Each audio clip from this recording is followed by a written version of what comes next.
Okay, so this is what's happening. Let me prop this up so I can just make a video of it so we can see. I don't know if I can do that. Hold on. Anyway, all right. So it's not making the noise right now, but if I lean it forward, let me see if I can stick this in my pocket. While I'm doing this. Let's see if this comes out. Okay, lean it forward, then say, and I can feel it vibrating. It's actually like rubbing on the inside of the machine. I can feel it thumping. See? Now, if I lean it back to the normal position, it's okay. For a while, I had to prop it back like this.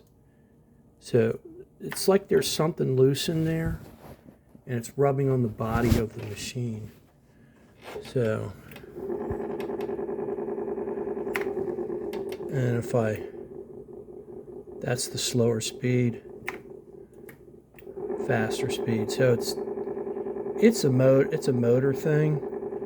I can feel it vibrating on the face. So, and then it stops when I. So that's what's going on. Don't know if it's a bearing or what, but there it is. I hope that came out in the video.